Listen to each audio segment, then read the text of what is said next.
Will we reach the Demeter this time?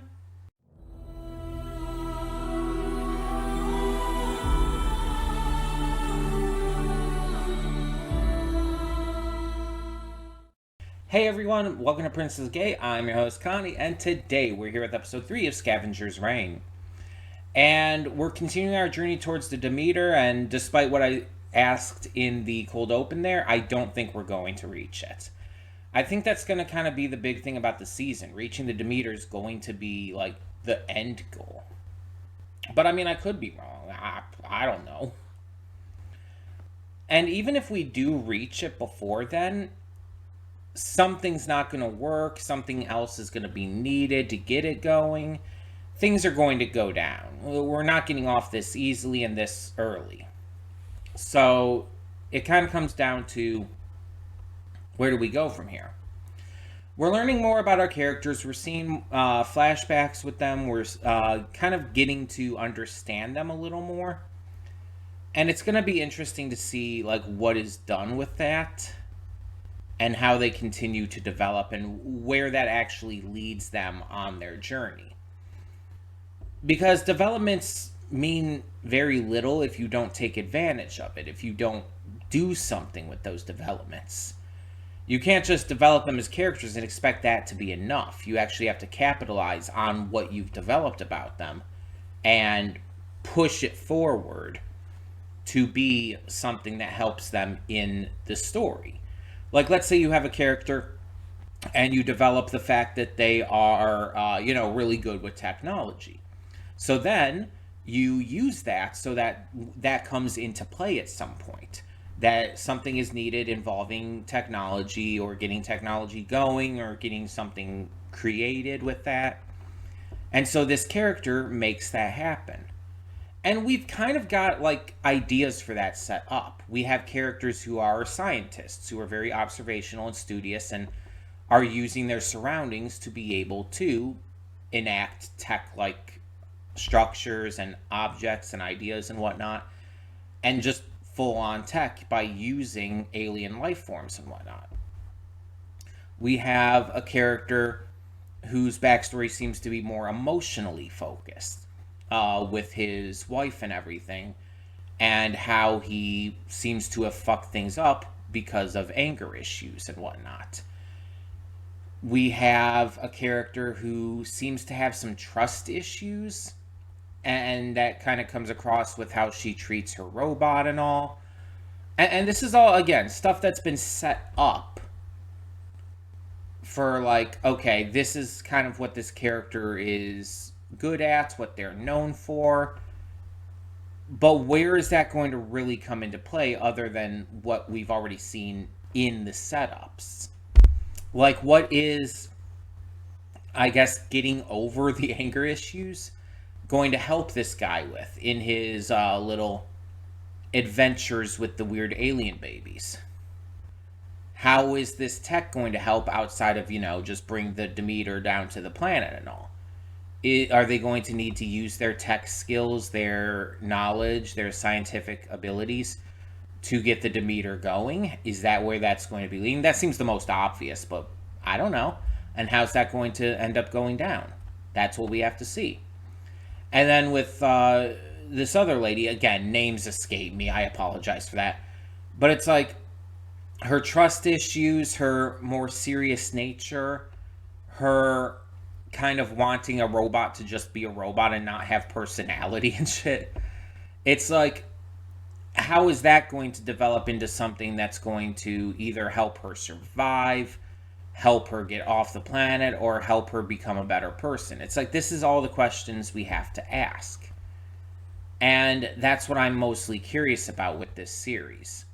Because we've gotten these developments, we've gotten to know a little bit more about who these characters are, but we need to see what they're going to do with how their, depths and character develops over the course of the season. So yeah, we'll see. We'll see what happens. We'll see how it goes and hope for the best. In the meantime, let's just get on with it. See what this episode has in store for us. Cutting in here real quick to remind you of all the awesome content we have on the channel. Between Monday and Friday, we have a plethora of awesome series reactions with 2 on Wednesday. We also have movie reactions every Saturday and Sunday. I do pre-record them during the week, but I upload them on the weekend. And don't forget all the gaming content we have both on this channel and the Secondary Princess of Gaming channel. We have Horizon Forbidden West every other day and Baldur's Gate 3 every single day on this channel, while we also have Nier Automata every Saturday on the other. And don't forget to click the link down in the description below to get to today's reaction. I redirected just due to copyright reasons. And finally, don't forget to subscribe to the channel and like the video if you want to see more awesome content such as this. Thank you so much for tuning in. Let's get on to the reaction. And we are back, and we'll begin with spoilers in 3, 2, 1, now. So, as we've been doing, let's discuss just kind of each separate portion of the story here. So before we get to each of our 3 main groups of characters, let's start off with the Demeter, because we see that at the very beginning. We see in the Demeter that there's a bunch of pods that still seem to be in good condition, but there's one that seems off. It doesn't look like it was broken, doesn't look like it was like destroyed or anything like that. But instead of going like with this whitish blue light, it's going with a red light, and it's a lot less light. The person inside looked like they were bleeding, or something was wrong with them. And there were these little circles, these little like indicators on the left side of each pod. Normally they're all, again, the whitish blue light, but here one of them was whitish blue, but 2 of them were red. And if those are indicators, that would kind of, well, indicate to me that there's something wrong there. But the fact that one of them is still okay maybe indicates that this is like healing or something, the person inside. I don't know. It's hard to say. It seemed like that was going to be pretty important, but we didn't get really any context for it within the episode, so I don't know. But let's talk about each of them. So let's talk about Ozzy and Levi first. So they're just kind of going around. Levi's continuing to show kind of independence and interest in the life here. We see them interacting with some insects that are kind of like praying mantis ant hybrid things. And Ozzy is, not too keen on that still. We see a flashback of her interacting with Cayman's wife. And that's really interesting to me. Like, I mean, it makes sense that they'd all, like, have interactions, that they've all worked together, because we see Ozzy also have an interaction with Cayman in a flashback, too. But it's, like, it's going to be interesting to see, like, when they might come back together and everything. I don't know. I'm curious as to what these are going to, like, build up towards, outside of just showing us, like, how they've got to the point they're at, where their personalities are, what dictates their motivations and goals and ideas here on the planet. So, yeah, I'm very curious as to what they are planning for all of that. But Ozzy and Levi end up getting caught in this stampede of these interesting alien creatures. I would not know how to explain them. They're not like horses. They're not like cattle in any way. They have these like organs on their body that they can puff up and everything. It doesn't seem to be like a mating thing though. It's like signals to each other, I would say. And it allows the herd to like move in harmony with itself so that they're not like stampeding over each other and all, which is really interesting for a number of reasons. But at first, because she stupidly decided not to go to the side and try to get away from the herd that way, but decided to like try to ride in the same direction they were going, which was fucking stupid. Um, she ends up getting caught in the herd and having to ride along with them. Levi suggests Ozzy kind of goes along with them, not focuses too hard on like trying to push past or whatnot, but like moves in rhythm with them and everything. We see that it does work, and she eventually is able to get out of the herd. Um, so it seems like Ozzy's character arc is her kind of like getting the stick out of her ass. This sounds like such a mean or aggressive way to put it, but that's kind of what I'm getting from it. Ozzy is very tight in terms of her ideals, in terms of her motivations and her beliefs and everything. She's very by the books, very like survivalist and everything, and she's not wanting to kind of loosen up at all. She feels if she loosens up, she dies. So loosening up, I think, is actually going to be what helps save her in the end. And through Levi learning, to act more human, for lack of a better word, she's going to be able to become a better person, become a lot less, uptight and everything, which will help her, survive. I think Ozzy is the most likely out of these groups to survive. Levi, I don't know if she will, or they will, rather. I don't know if Levi will survive, but I think Ozzy will. Now, we then have Sam and Ursula. So they're continuing along, interacting with these different species again, some of which are a little more aggressive than others, but don't seem to bother them if they're not a bother themselves. They come across this wall of sticks? I don't know. It's like these big like branch like things, and they end up seeing one of these alien creatures come through it somehow, but they didn't see exactly how it worked. Ursula ends up finding a piece of one of the creatures, which allows them to like part the way in the wall. And as they're going through it, Sam ends up getting to the other side, but she stays back temporarily because she sees something. She gets distracted. She goes over and sees some, I don't know, circle of life bullshit. I don't know what it was supposed to be. Honestly, from what I can tell, it meant nothing.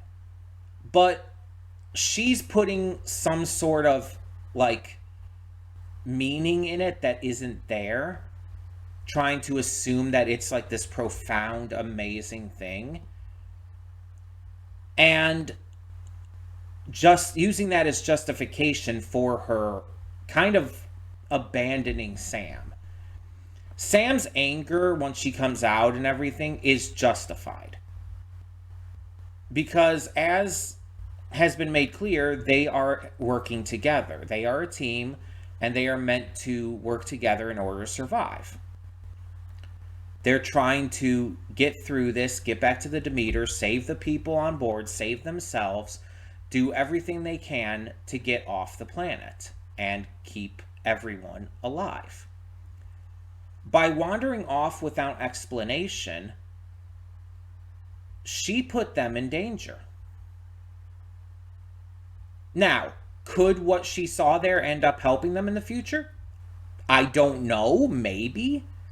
The possibility exists that it could. But she doesn't know if it's going to. And from Sam's perspective, she just abandoned him. He was freaked out. He was scared for her. He was scared for himself, which is valid. And he had no idea what was going on. He didn't even know if she was going to come out at that point. She could have died for all he knew. But she is justifying this with the idea of like, oh, it was profound, it was amazing. It's like, you don't understand. I can't explain it super well, but it's like, I needed to see that. It's like, girl, no, you didn't. Again, maybe it'll end up helping in the future, but for now, we have no evidence that that's going to be the case. For now, Ursula is in the wrong. And Sam is, again, exactly right to be angry. And when Ursula, like when they're arguing and everything, and Ursula's like, well, I could do this without you. It's like, Jesus, bitch. It's like, she's kind of out of line here. Like, not only is she just wrong about abandoning him and all for this, but then she says something like that. It's like, Jesus. And then after all of this, Sam ends up getting kidnapped by one of the weird bird dinosaur things because he gets the goo of these other aliens on him. And I guess that's like a reason for this bird dino to kidnap him. And it actively did take him. It wasn't an accident. That was very clear. And so now Ursula's freaking out because he's been, like, taken and all. And it's like, oh my goodness. I feel bad for Sam right now. Not so much Ursula, but definitely Sam. Ursula honestly kind of irked me a bit there. And then we have Cayman. We continue to see, like, flashbacks from the past, Cayman's selfishness and his issues and everything. We see how he interacts with Ozzy and how short he is with her. We see how he interacts with his wife and kind of coerces her to coming with them on this trip. Which, you know, we don't know what her state is quite like at this moment. So... yeah, don't know where that's going to go. And in the current day, we see that Cayman is, you know, still not doing very well. And then it gets worse. He ends up kind of killing one of these aliens that keep kind of stealing his fruit, or the fruit he's trying to get. And so he kind of goes mad with power. He feeds the creature to his little alien baby buddy. Which, there's levels of fucked up to that. But then, he starts killing a bunch of more creatures. The ones that aren't even, like, you know, bothering him. They're not causing trouble. They're not stealing the fruit.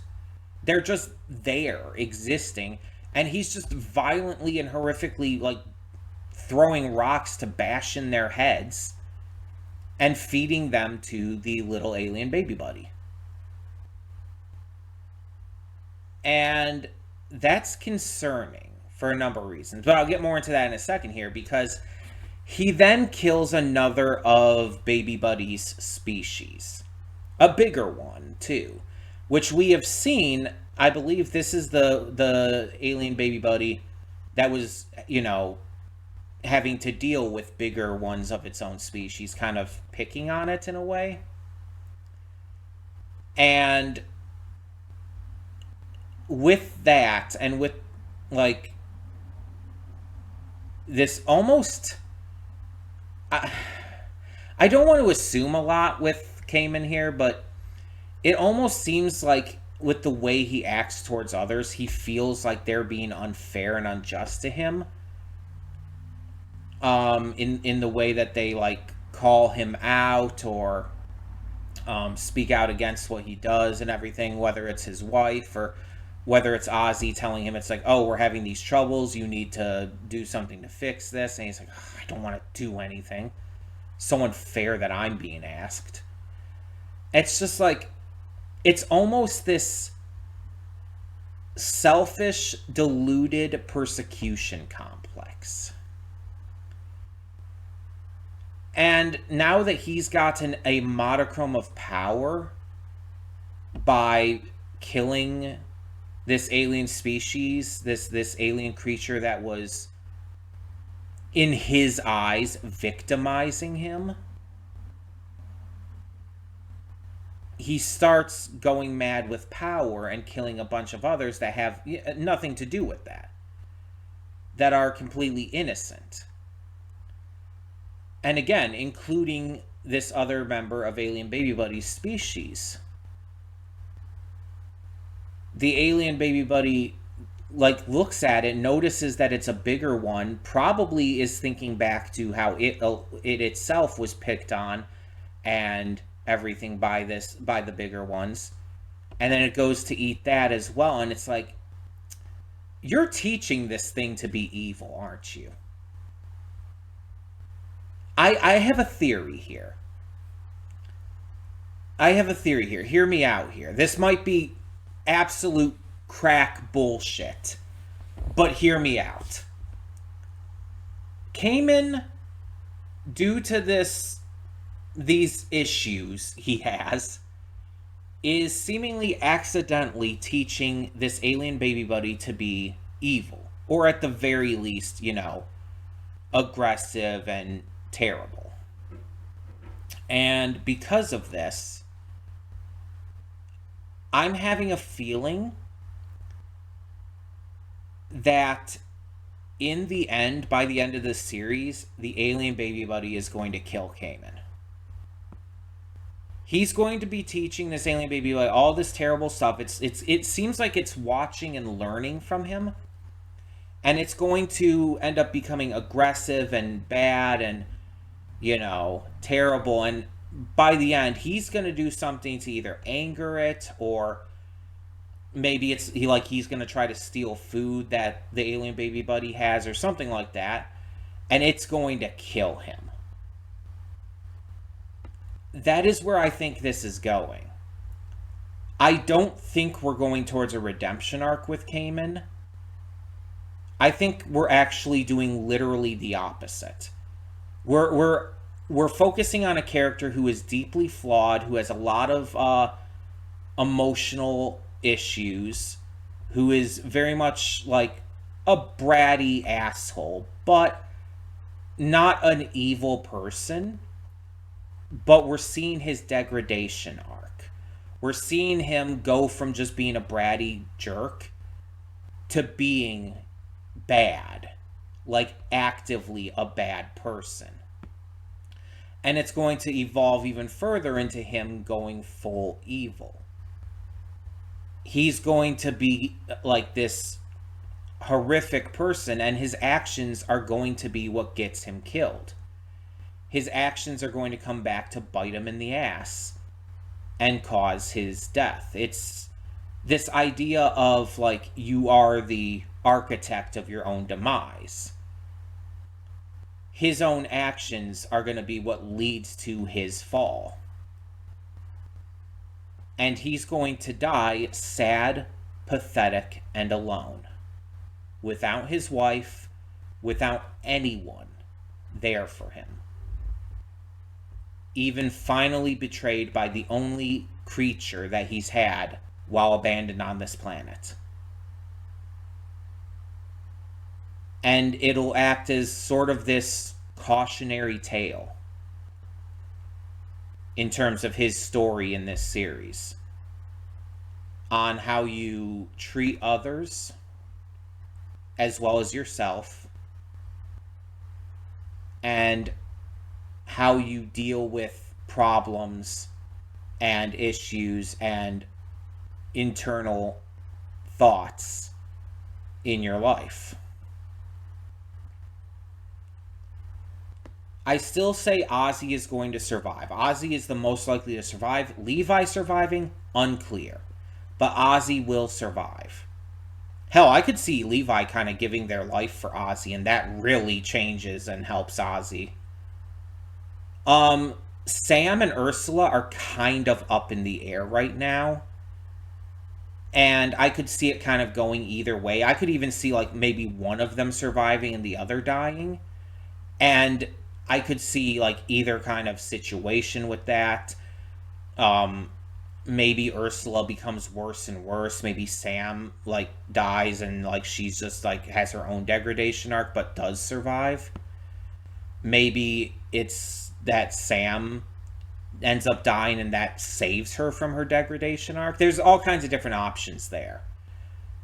But with the other two stories, yeah, I definitely see Ozzy surviving for sure, and I definitely see Cayman dying. Though this could surprise me. This series could absolutely surprise me.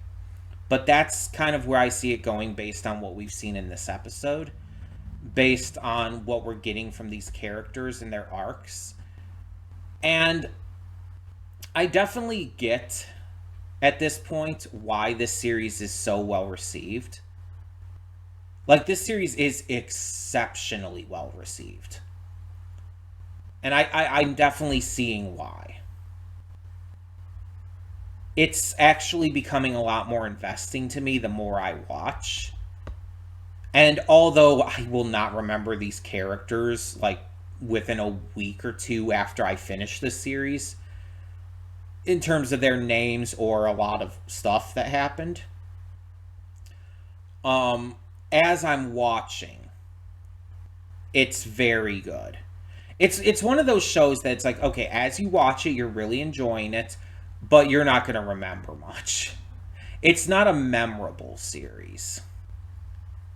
It's not one of those shows that it's like, oh, I'm going to remember all these details months and years from now, even if I've only watched it once. No, it's one of those series that it's like, I'm not going to remember shit, but I know I liked it. I know that much. And there are definitely shows like that where it's like, oh, I can't remember what happened. Or I can only remember certain aspects, like these tiny little bits. But overall, it's like, no, I don't remember most of it. Like Cowboy Bebop for me. It's like, I'm not the biggest Cowboy Bebop fan, but I am a fan of it. I do really like the series. I could not tell you most of what happened in that series. I can give you, like, the most bare basics stuff that happened. I could tell you, like, okay, certain characters are like this, and maybe did this one time. But, like, overall, I could not tell you what most of the events of that series are. I could not tell you, for example, how Faye ends up joining Jet and Spike. I could not tell you how Ed ends up joining them. I don't exactly remember all the details behind Spike and Vicious's relationship with Julia, and Julia was her name, right? See, I'm not even 100% sure on the love interest's name. There's a lot of details I just don't remember. I've seen the series twice, and I just don't remember. But I know I liked it. Not as much as most people, it seems, but I do know I liked it. And I feel like this is going to be one of those kinds of shows for me. It's not going to be like One Piece or Owl House or Hell of a Boss or stuff like that where it's like, oh, I remember shit about those shows. I remember a lot about those shows. Maybe not every detail, but a lot. It's not going to be like that. So, as long as I enjoy the ride as I'm watching, that's, I guess, what's most important to me right now. But yeah, I would love to hear your thoughts. So tell me in the comments below, what did you think of this episode? What do you think of the character arcs and everything? And don't spoil me on anything. I want to make that very clear. No matter how right or wrong I am on my theories, do not tell me. Do not spoil me. Do not tell me, oh, you're really wrong, or don't tell me like, oh, you're actually pretty close. Don't say anything like that even. Don't give me details, but also don't even just tell me if I'm close or not. I don't want to know. I don't want to know, because I can think of a lot of things that's to like, oh, if you told me I'm really close, I could think of a lot of ways that might be different. So, I don't want to know ahead of time. No spoilers. Looking at you. No spoilers. Like I said, tell me your thoughts down below. I'm Connie. I'm signing off. See y'all next time.